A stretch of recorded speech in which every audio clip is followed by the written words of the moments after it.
Chuck Norris is 85 years old and still taking on challenges in 2025. Fans seem to love that the action movie star views age as nothing more than a number.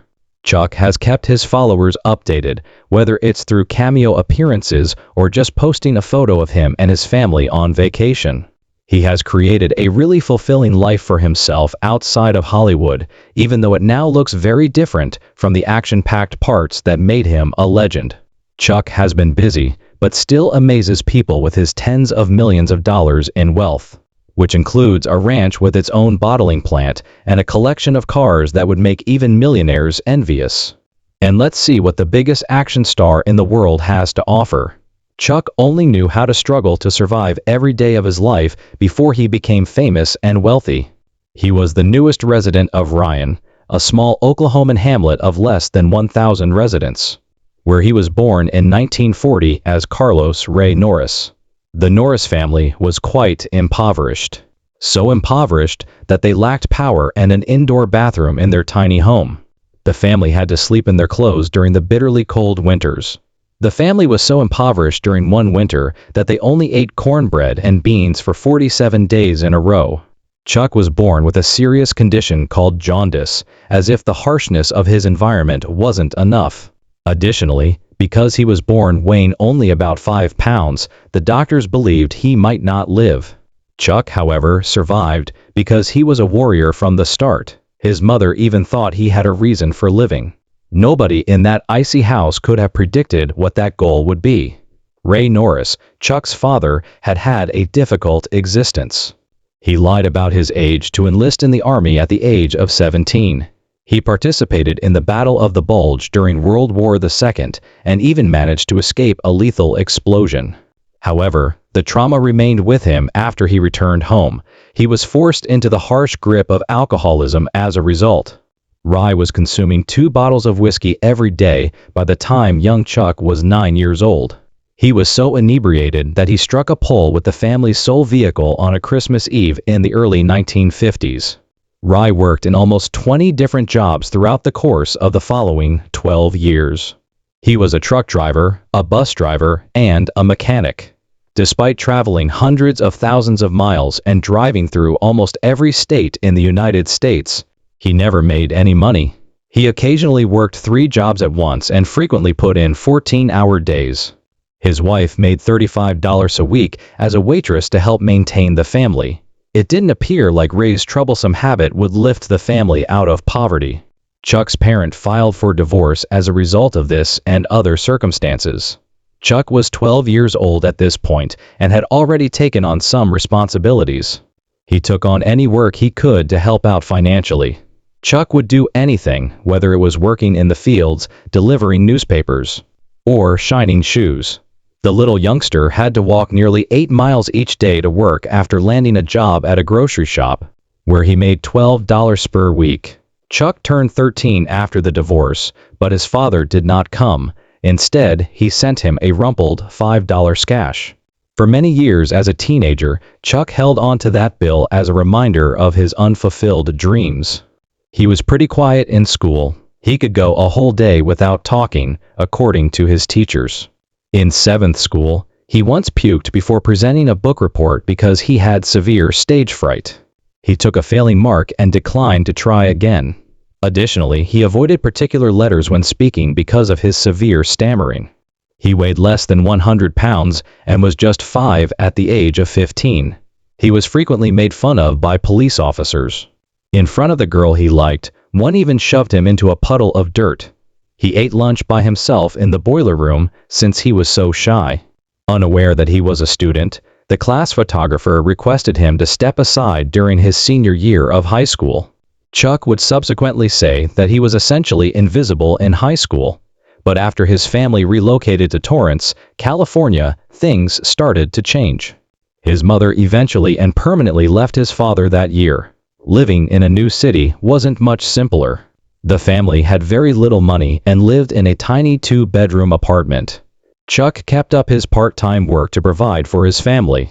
Regretfully, he continued to struggle academically. He never participated in clubs or sports and failed his first public speaking course. Chuck, however, would subsequently note that anything noteworthy occurred during high school. He met Diane Holchek, his first wife, at one of the school's Christmas dances. Diane was a cheerleader, and Chuck was 16. He must have had the guts to ask her to dance. A lengthy friendship developed from that one dance. After 2 years of dating, Chuck asked her to marry him out of worry that she would move on to someone wealthier. Shortly after he turned 18, they were married. There were only 23 guests at the wedding. Their honeymoon consisted of a single night at a budget hotel, and they borrowed their rings. Chuck had already joined the Air Force at that point, and he left for duty 8 days after the wedding.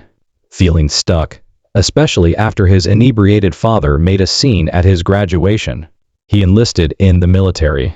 The pressure was immense, especially because he had a new wife to support and only $300 to his name. Chuck failed his first military test as a result of this.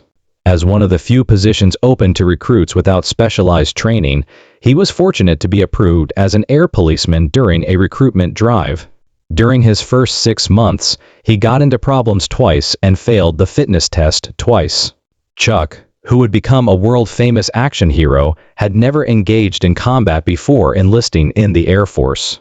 He was really pinned in 12 seconds by a smaller opponent during his first fight training. All of that was about to change, though, and the name was the first step. Chuck was transferred to South Korea in the late 1950s, where the locals started calling him something that sounded like Chuckles since they couldn't pronounce his real name, Carlos. After hearing it, his captain abbreviated it to Chuck. The name stuck for the first time.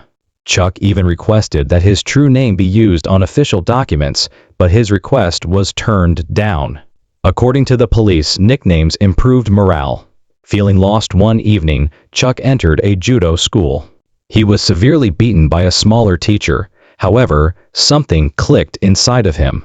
The following day, he came back and started taking martial arts lessons seriously with Kim Bachman, a Korean expert. Chuck, which translates to strong fist, was the sole name this teacher gave him. He studied Tang Soo martial arts in South Korea. His military career came to an end in the early 1960s, and he returned to California with a dream and a black belt. He studied under masters of Shotokan, Chito Ryu, American Kenpo, and Judo after coming back to the United States. He created his own style, known as American Tang Soo, by fusing aspects of each. He applied for a job as a police officer. However, he started his own martial arts school while he awaited a response. He was employed at Northrop Aviation during the day. He also taught karate at night. He had enough students in 2 years to leave his day job. Since few Americans were even familiar with his martial arts style, the lesser-known Tangu, it was a daring move. This audacious decision would soon pay off, as Chuck established a network of karate schools throughout Southern California, eventually growing to over 30. He taught famous people including Priscilla Presley, Bob Barker, and Steve McQueen. Chuck realized he needed to expand his finances in order to support his expanding family. At that point, he started participating in tournaments. Things did not go well at first. At the International Karate Championships, he lost to Alan Stein and Joe Louis. John Camozzi knocked him out early in another tournament, while Tony Tullis defeated him 3 times. However, these setbacks strengthened his resolve rather than weakening him. Everything started to alter once we were back in the world of tournaments. Chuck began to win in the latter part of the 1960s. He triumphed over elite boxers including Steve Sanders, Skipper Mullins, and Joe Louis. He even defeated an older opponent with a judo throw at one occasion, demonstrating that he was expanding his skill set. Instead of standing motionless, he used movement and counters to confront Joe Louis once more. He had defeated Joe Louis 3 times without losing before the conclusion of that year. Chuck's role as a teacher has evolved. He was turning into a real winner. Chuck participated in a karate competition in early June 1967 and won 7 fights in a single day. He faced up against Skipper Mullins in his last match. A few weeks later, he went to New York and defeated Steve Sanders at Madison Square Garden in yet another significant triumph. Chuck met Bruce Lee here following his victory in the All-American Karate Open. There, Bruce had been demonstrating. Their chat evolved into a friendly rivalry and then into a friendship. They practiced together in Los Angeles for the following 2 years, and Bruce Lee would later acknowledge that Chuck helped him get better at kicking. Chuck lost for the 10th and last time in his career to a rookie fighter called Louis Delgado at the start of 1968. They fought again later that year. Delgado returned with a kick that split Chuck's mouth after Chuck had knocked him down in the first round. Chuck, however, outscored him and prevailed. Some even speculated that Delgado might have suffered a fractured arm in the altercation. Chuck won the title of professional middleweight karate champion that evening. Chuck defended his All-American Karate title in the Tournament of Champions in April 1968. Despite the challenging round-robin format, he prevailed. He also won the National Tournament of Champions and the International Karate Championships once more in that same year. He made his final title defense on January 17, 1970, before ending his professional boxing career in 1974. Chuck has never lost a professional middleweight bout at the time he retired. He has fundamentally altered the American perception of karate. He established the National Tang Soo Do Congress in 1973. He desired something bigger by 1979. Thus, he established the United Fighting Arts Federation and popularized Chuck-Do, which translates to Universal Way. This approach blended the principles of self-control, respect, and personal development with powerful fighting tactics. It was formally christened the Chuck Norris system in 2015. Celebrities were among the many who sought to learn from him as his celebrity grew. More than 300 black belts graduated from his karate schools. Chuck even taught a black belt team that won 29 straight tournaments without losing. His record as a combatant became less significant than his impact as a teacher. When money was scarce, Chuck was persuaded to consider acting by one of his most well-known students, Steve McQueen. Chuck didn't simply walk into Hollywood, though. He had to struggle to get in. He had appeared briefly in the spy comedy The Wrecking Crew, starring Dean Martin, in the late 1960s, while still working at Northrop Corporation to support himself and operating a few karate schools on the side. Chuck played a minor part in The Wrecking Crew, but it marked the start of something significant. Because Bruce Lee himself gave Chuck a call in the early 1970s. Chuck agreed to play the antagonist in The Way of the Dragon because Bruce wanted a true warrior. The film made millions of dollars in Hong Kong and more than 100 million internationally, setting new records. One of the most famous combat scenes in movie history was their last one. It wasn't merely a performance. It was genuine respect, genuine competence, and genuine technique. Two real martial arts experts were shown to the audience on TV. The 10-minute fight turned into a classic. It is difficult to dispute Chuck's later claim that it is the greatest martial arts scene ever captured on camera. Chuck had become a celebrity after becoming a stuntman. He did not, however, wish to dwell in Bruce Lee's shadow. He desired to follow his own route, and there was already a rather large person available to assist him in doing so. Chuck's most well-known karate pupil, Steve McQueen, had already encouraged his instructor to pursue acting. He thought there was more to Chuck than combat sequences now. Chuck was urged by McQueen to enroll in MGM's acting courses. Chuck wanted parts with genuine narratives, so he paid attention. He made a short film called Breaker as a result of that mental shift. Breaker in '77. Chuck wanted a main role that demonstrated more than just fists, but most actors would have passed on it due to its low budget and unknown director. Everyone was taken aback by the movie. It generated enough revenue to demonstrate that Chuck was no longer merely a sidekick. He was able to carry a film. He starred in Good Guys Wear Black a year later. The movie didn't start off very well. On June 2, 1978, it was shown on just 5 screens in Denver. The makers tried something daring because the distributors didn't want to handle it. They paid flat rates, hired theaters on their own, and kept all proceeds from ticket sales. Chuck pressed it harder. In a single year, he conducted nearly 2,000 interviews as part of a huge publicity tour. He put in so much work that he ended up with laryngitis in the ICU, but it was worth the amazing effort. Despite only having a $1 million budget, the movie made almost $18 million. The public did not care when his acting was criticized. Something new caught their attention. Unlike the Hong Kong kung fu imports, the big screen features a formidable American martial artist. Chuck told reporters that John T. Booker, his character, was a sensitive person who might be lethal if provoked. His goal was to emulate Clint Eastwood. When his mentor, McQueen, told him, "Let the co-stars talk, you focus on presence." His career was affected by that instruction, which made that ideal seem less distant. Chuck did not slow down after that hit. A Force of One debuted in theaters in 1979. Despite having a small budget of roughly $3 million, it made up to $23 million. Audiences adored his portrayal of a karate champion assisting a police officer. The major studios were forced to take notice after he starred in The Octagon and Eye for an Eye. Chuck was given a chance by Kalia Pictures with Silent Rage, which was shot in just 30 days and brought in over $10 million. Chuck was dispatched to Hong Kong by MGM to star in the million-dollar film Forced Vengeance that same year. In 1983, Lone Wolf McYoud followed. Fans praised the film, which was supported by Orion Pictures. Chuck was no longer merely a martial artist at that point. He was a star of full action. There was yet the best to come. Chuck inked a big contract with Cannon Films in 1984. Everything changed with his debut endeavor, Missing in Action. In honor of his brother who lost his life in Vietnam, Chuck dedicated the film. The film did so well in the end that sequels were produced. At this point, Chuck started watching TV. He had finally discovered the right show after initially rejecting the idea. Ranger from Texas.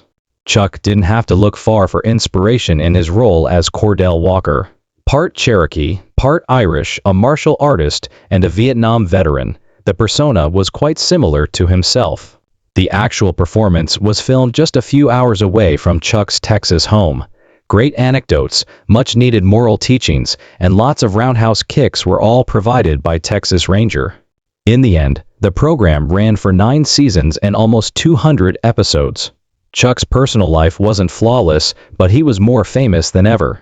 After nearly 30 years, his first marriage dissolved in the late 1980s, in part due to an affair he had that resulted in the birth of his daughter, Dina.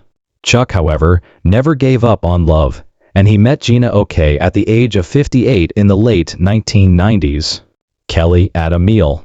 She was on the walker, Texas Ranger set the very following day, and they quickly started dating. They were married at the age of 61 in the early 2000s. They were shocked to find out they were expecting twins shortly after. The doctor initially believed there was just one baby, but later disclosed there were 2.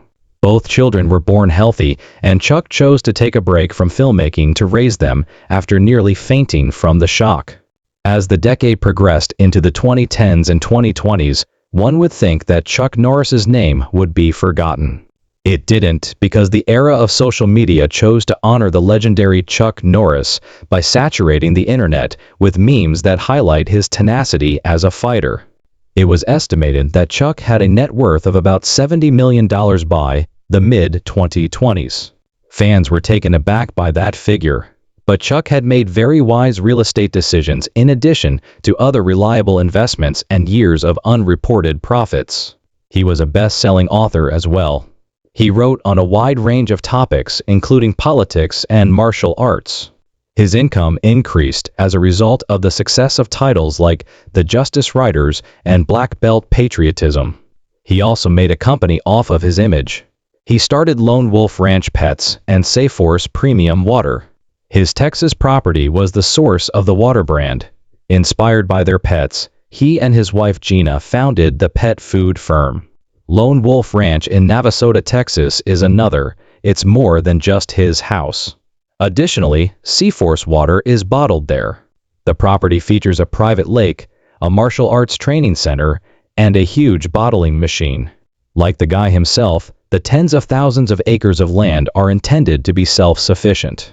When Chuck Norris was born, he struggled for his life, and he continued to fight until he achieved his goals.